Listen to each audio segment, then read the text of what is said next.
My name is Olivia Botry, and I'm an interior designer at Barbara Purdy Design. And this is a house that I designed for Maureen and James Botry, who are my parents. When they first saw the house, it had mysterious bulkheads all over the place and red and yellow walls.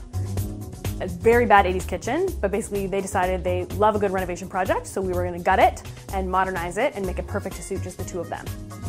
My dad likes modern, streamlined stuff like Scavellini kitchens and really clean surfaces. And my mom likes more French stuff that feels a bit warmer and has a bit more kind of a patina to it. So our goal here was to create a modern, rustic vibe that would really merge the two and still feel warm, but still clean and modern.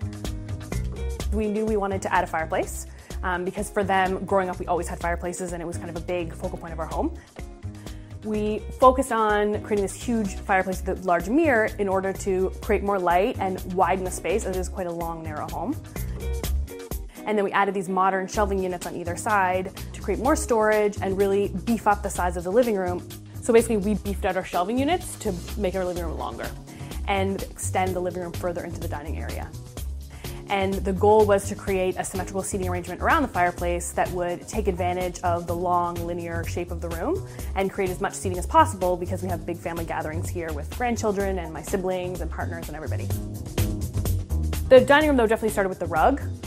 We had the rug, and then from the rug, we selected a really simple table with chairs that had a bit more of a traditional slant, and then pulled the textiles from the colors in the rug.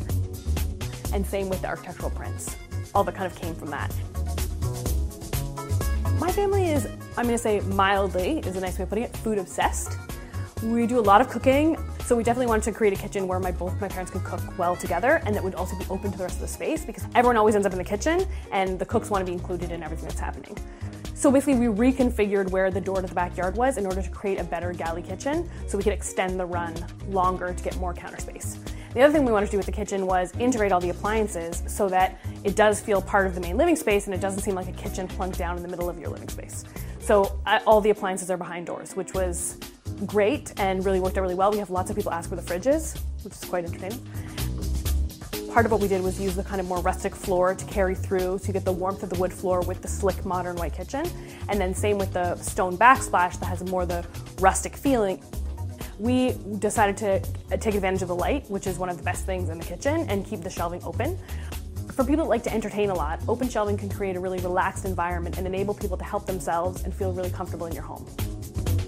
The mudroom was originally an office, and the door to the backyard was in the kitchen. It was not in the mudroom. My favorite shot of the whole house is right when you walk in the front door and you get that great view of the back mudroom with the stone on the wall, the dark window, and the modern white cabinetry. So there's a ton of storage along the one wall, and we also added in the rustic bench that really, again, plays off of the rustic stone wall. We did a herringbone detail in the tiling on the back floor just to add a little bit of something different and to play off of the more traditional vibe a bit. Upstairs, we wanted to create a really luxurious master suite with an ensuite, and we felt that we could take advantage of the vaulted ceilings and really go for a dark color wrapped around all the walls and all the trim and all the cabinetry to really kind of cozy it up and take advantage of the ceiling height. I wouldn't recommend this in a smaller space or perhaps one without such a defined ceiling, but with all the light in that room, it really creates an enveloping, cozy bedroom to snuggle up in at night in front of the fireplace.